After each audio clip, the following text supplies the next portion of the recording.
नमस्कार, आप देख रहे हैं उज्जैन टीवी और मैं हूं आपके साथ खुशबू परमार। आइए नजर डालते हैं आज के प्रमुख समाचारों की ओर। महाकाल विस्तारीकरण परियोजना देगी पर्यटकों को चित्ताकर्षक शिवलीला निहारने का अवसर। महाकाल परिसर में आकार ले रही है विभिन्न शिव प्रतिमाएं। शहीद आजम भगत सिंह जयंती पर शहर में हुए कई कार्यक्रम। निकाली गई तिरंगा यात्रा, अर्पित की गई श्रद्धांजलि। बार एसोसिएशन में अध्यक्ष निर्वाचित हुए रविंद्र त्रिवेदी। आगामी कार्यकाल में अपनी कार्य योजना का किया खुलासा और कहा, सबको साथ लेकर चलूंगा।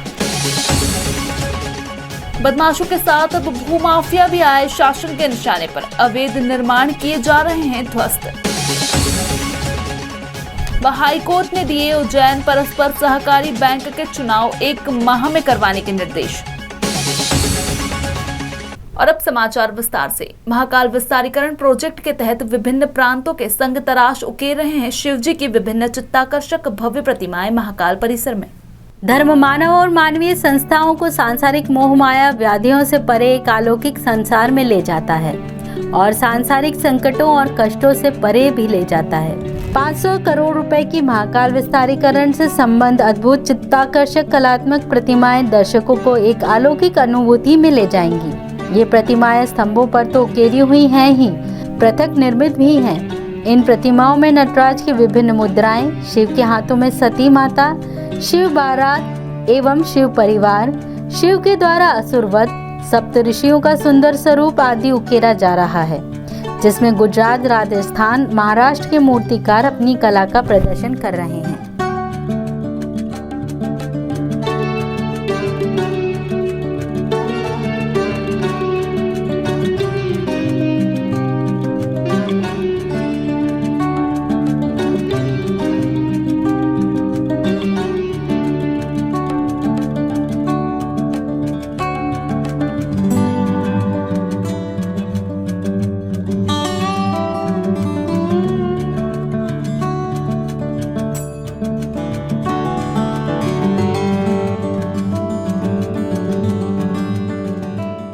शहीद दिवस पर भारतीय जनता युवा मोर्चा द्वारा निकाली गई तिरंगा यात्रा। आजादी का अमृत महोत्सव के अंतर्गत शहीदों के सम्मान में भारतीय जनता पार्टी युवा मोर्चा नगर जिला उज्जैन द्वारा भव्य तिरंगा यात्रा का आयोजन किया गया। तिरंगा यात्रा में शामिल होकर शहीद पार्क पर शहीदों की प्रतिमा पर माल्यार्पण कर नमन किया गया। तिरंगा यात्रा में सांसद अनिल फिरोजिया, विधायक पारस जैन, भारतीय जनता पार्टी अध्यक्ष विवेक जोशी, महामंत्री सुरेश गिरी, संजय अग्रवाल, विजय राजौरिया, युवा मोर्चा प्रदेश मंत्री अमय आप्टे, प्रदेश कोषाध्यक्ष जयंत राव गरुड़, युवा मोर्चा महामंत्री योगेश सांगते, अमय शर्मा, कार्यक्रम के प्रभारी अशोक सिंह गहलोत, योगेश सिंह ठाकुर, शुभम यादव व युवा मोर्चा के ऊर्जावान कार्यकर्ता उपस्थित रहे। हिंदू जागरण मंच द्वारा स्थानीय शहीद पार्क पर मनाई गई शहीद आजम भगत सिंह की जयंती। हिंदू जागरण मंच उज्जैन महानगर द्वारा स्थानीय शहीद पार्क में शहीद आजम भगत सिंह के चित्र के समक्ष दीप प्रज्वलन एवं माल्यार्पण कर जयंती उत्सव मनाया। इस अवसर पर हिंदू जागरण मंच महानगर के अध्यक्ष नीलू चौहान, महामंत्री अमित शर्मा, समाजसेवी संतोष सोनिया मामा व जागरण मंच के सदस्य उपस्थित थे। महामंत्री शर्मा ने जानकारी देते हुए बताया, आज हिंदू जागरण मंच उज्जैन महानगर द्वारा वीर शहीद भगत सिंह के जन्मोत्सव पर जयंती पर हिंदू जागरण मंच द्वारा माल्यार्पण किया गया, जिसमें हिंदू जागरण मंच के सभी थाना इकाई के कार्यकर्ता एवं महानगर जिला कार्यकारिणी उपस्थित रहे। उज्जैन बार एसोसिएशन के अध्यक्ष बने रविंद्र त्रिवेदी। सचिव व कोषाध्यक्ष पद पर भी ब्राह्मणों का कब्जा। वरिष्ठ अभिभाषक रविंद्र त्रिवेदी उज्जैन मंडल अभिभाषक संघ के अध्यक्ष निर्वाचित हुए। मंगलवार को घोषित चुनाव परिणाम के अनुसार त्रिवेदी ने सर्वाधिक 493 वोट प्राप्त किए। निकटतम प्रतिद्वंदी अशोक यादव ने 451 वोट प्राप्त किए, यानी जीत का अंतर महज 42 वोटों का रहा। उपाध्यक्ष पद पर नितिन जोशी, सचिव पद पर प्रकाश चौबे, कोषाध्यक्ष पद पर अमित उपाध्याय, सह सचिव पुस्तकालय पद पर हेमंत भाटिया और सह सचिव अधिवक्ता कल्याण पद पर मुकेश अग्रवाल ने जीत हासिल की। मालूम हो कि चुनाव मैदान में अध्यक्ष पद के लिए 3, उपाध्यक्ष पद के लिए 4, सचिव पद के लिए 5, कोषाध्यक्ष पद के लिए 3 प्रत्याशी मैदान में थे। 1291 मतदाता अभिभाषकों में से 1105 अभिभाषकों ने ही अपने मत का उपयोग किया। अपनी जीत पर त्रिवेदी ने कहा कि वो लाइब्रेरी को अपडेट करेंगे, हर अभिभाषक को आगे बढ़ाएंगे। इधर परिणाम घोषित होने पर अभिभाषक साथियों ने निर्वाचित साथियों का जोरदार स्वागत किया। ये जीत मेरी अभिभाषक संघ की जीत है। सब लोगों ने दिल खोल के मेरा समर्थन किया। वोटों की गिनती तो होती है, लेकिन जो दिलों से समर्थन किया जाता है जीत वो होती है। मेरे को सबसे सीनियर मोस्ट एडवोकेट नंबर 1 जो थे बसंत लाल जी पाठक, उन्होंने आकर के वोट दिया। नारायण प्रसाद जी शर्मा ने दिया। 35 साल से महावीर प्रसाद जी वशिष्ठ वोट डालने नहीं आए, वो कल मेरे को वोट डालने के लिए आए थे और बगैर मेरे कहे उन्होंने बार की प्रतिष्ठा के लिए वोट दिया है। मेरे को किसी का नहीं, सीनियर जूनियर सबका दिल खोल के समर्थन मिला। और रहेंगे आपके आने वाले कार्यकाल? आने वाले कार्यकाल में मेरा सबसे बड़ा उद्देश्य ये है कि मेरे जो जूनियर्स हैं उनके लिए व्यवस्थित ऐसे कोई काम करके दें जिससे कि वो उनका अपने आप में आत्मविश्वास बढ़े, आत्मसम्मान बढ़े। भीख मांगने वाली राजनीति मेरे को नहीं करना है। और दूसरी बात ये कि मैं उनके को आगे बढ़ाने के लिए जितनी भी व्यवस्था हो सकेगी सब करेंगे। हम लाइब्रेरी का भी उद्धार करना है, लाइब्रेरी को अपग्रेड करेंगे, उनको सुविधाएं जितनी मिल सके। मैं हर व्यक्ति के साथ, हर मतदाता के साथ, हर अभिभाषक के साथ हूँ। उनके किसी भी प्रकार की समस्या होंगी उनका निराकरण हम सब मिलकर करेंगे। कोच मोहल्ला निवासी भूमाफिया के मकान की अवैध तीसरी मंजिल को नगर निगम और जिला प्रशासन की संयुक्त कार्रवाई से ढहाया गया। रफीक पिता वजीर खान निवासी कोट मोहल्ला के मकान की अवैध तीसरी मंजिल को आज नगर निगम और जिला प्रशासन की संयुक्त कार्रवाई में ढहा दिया गया। महाकाल थाना प्रभारी मुनेंद्र गौतम ने बताया कि रफीक भूमाफिया भी है और उसने सिंहस्थ क्षेत्र में अवैध निर्माण कर कॉलोनी काटी है। आज भूमाफिया के खिलाफ नगर निगम द्वारा एक कार्रवाई की गई जिसमें पुलिस बल भी अत्यतन मौजूद था। जो कोट मोहल्ला में रहने वाले हैं रफीक पिता वजीर खान, जिनकी ज़मीन है जूना सोमवारिया पर सिंघस क्षेत्र में, जिन्होंने उस ज़मीन पर कॉलोनी काट दी थी। उसके खिलाफ भी प्रकरण थाना जीवाजीगंज में पंजीबद्ध है।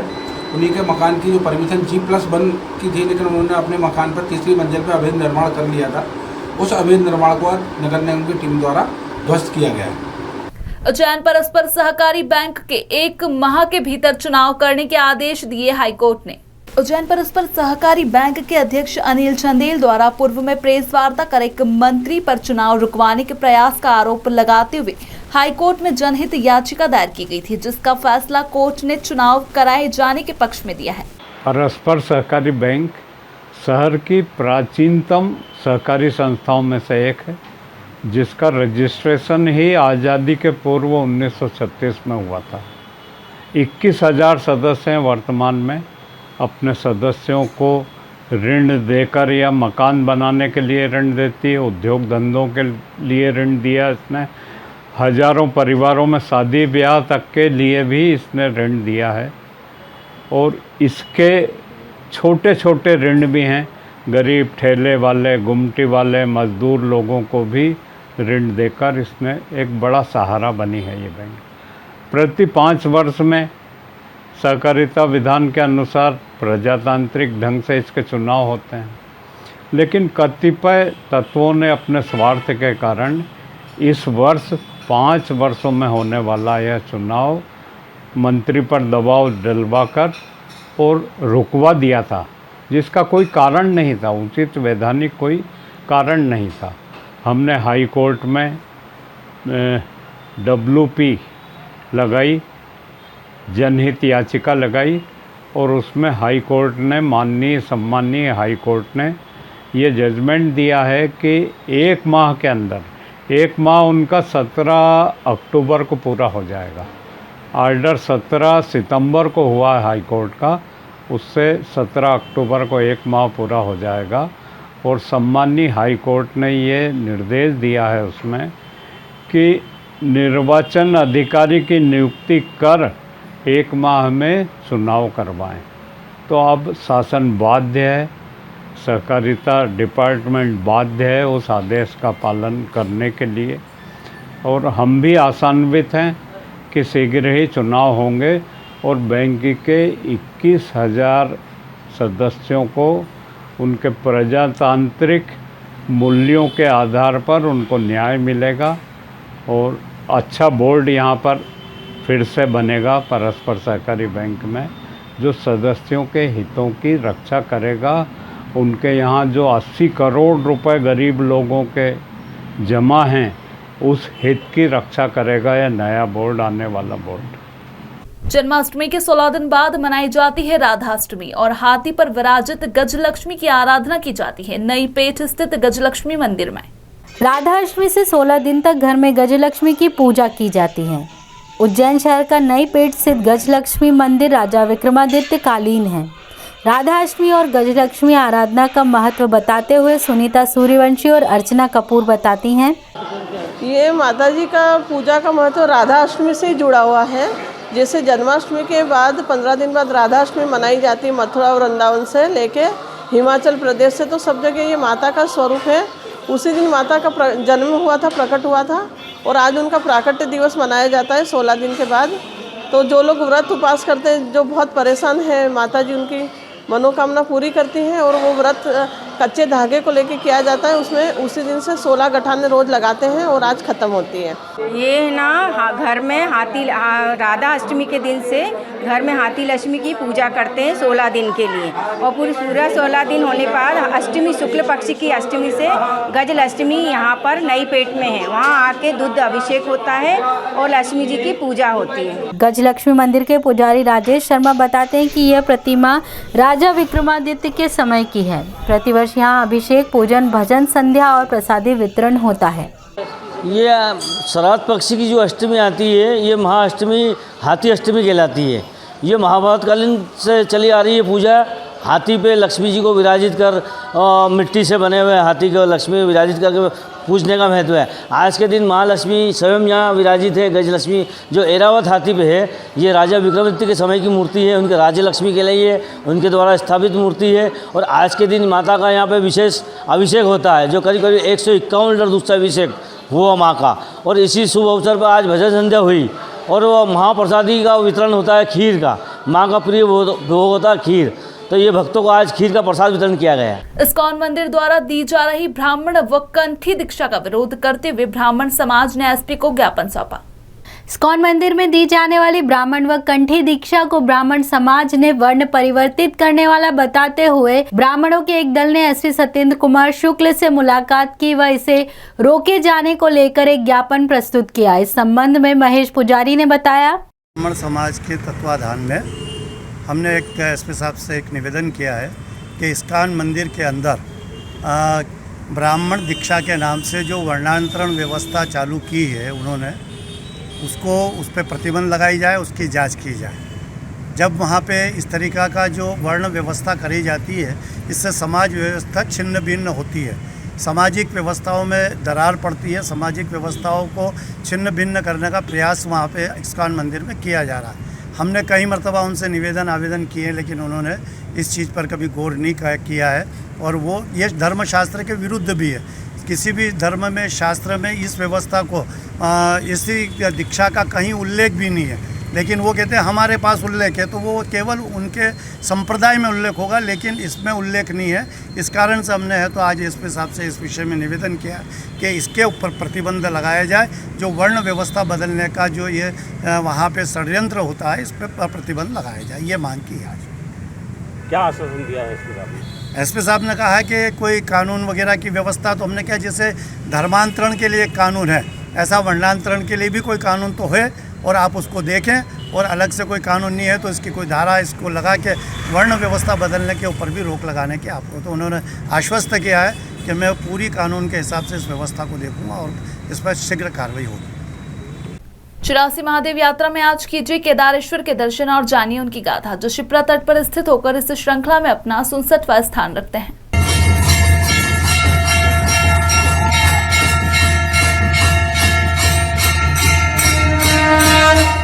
पहले सृष्टि की स्थापना के समय देवता हिम माने ठंड। पहले सृष्टि की स्थापना के समय देवता हिम माने ठंड से दुखी हो ब्रह्मा जी के पास गए, तो ब्रह्मा जी ने उन्हें शिव जी के पास भेजा। शिव जी को सारा वृत्तांत सुनाया गया।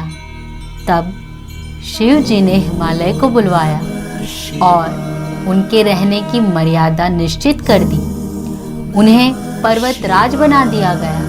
सभी देवों, गंधर्वों तथा यक्षादिकों के स्थान वहां निश्चित कर दिए गए और शिवजी स्वयं शिवलिंग के रूप में केदारेश्वर के नाम से निवास करने लगे। जो मनुष्य वहां का जल ग्रहण करते हैं उनके उदर में स्वयं केदारेश्वर शिवलिंग के रूप में निवास करते हैं। अब तो वहां यात्रा करने सभी मनुष्य जाने लगे हैं और वहां धूल व हिम के कारण अंधकार हो गया। तब शिवजी ने भैंसे का रूप धर लिया। लोग केदारेश्वर को ढूंढने लगे, वह न पाकर उनकी निंदा करने लगे। तब आकाशवाणी हुई, यह सदा केदारेश्वर हैं, लेकिन वह 8 माह दिखाई नहीं देंगे। मनुष्यों के लिए केवल उनके दर्शन के 4 मास ही निश्चित हैं, ग्रीष्म और बसंत। भगवान ने कहा, जो तुम हमेशा मेरी पूजन करना चाहते हो तो महाकाल वन में जाओ। वहाँ शिप्रा किनारे केदारेश्वर नाम से स्थान है, उनका पूजन करो। ऐसा सुन सभी अवंतिकापुरी आए और केदारेश्वर का पूजन कर मनवांछित फल पाया। जो यहाँ आकर शिवलिंग का दर्शन पूजन करते हैं वह केदारेश्वर यात्रा का फल प्राप्त करते हैं।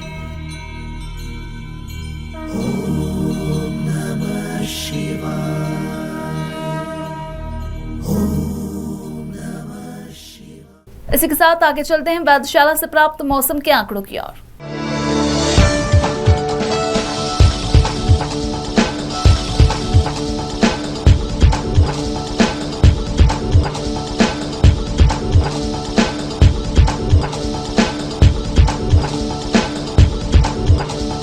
अंत में प्रमुख समाचार एक बार फिर। महाकाल विस्तारीकरण परियोजना देगी पर्यटकों को चित्ताकर्षक शिवलीला निहारने का अवसर। महाकाल परिसर में आकार ले रही है विभिन्न शिव प्रतिमाएं। शहीद आजम भगत सिंह जयंती पर शहर में हुए कई कार्यक्रम। निकाली गई तिरंगा यात्रा, अर्पित की गई श्रद्धांजलि। बार एसोसिएशन में अध्यक्ष निर्वाचित हुए रविंद्र त्रिवेदी। आगामी कार्यकाल में अपनी कार्य योजना का किया खुलासा और कहा, सबको साथ लेकर चलूंगा। बदमाशों के साथ अब भूमाफिया भी आए शासन के निशाने पर। अवैध निर्माण किए जा रहे हैं ध्वस्त। हाईकोर्ट ने दिए उज्जैन परस्पर सहकारी बैंक के चुनाव 1 माह में करवाने के निर्देश। ताजा खबरों के साथ बने रहने के लिए देखते रहिए उज्जैन टीवी। हमारे YouTube चैनल को लाइक, सब्सक्राइब करना ना भूलें। नमस्कार।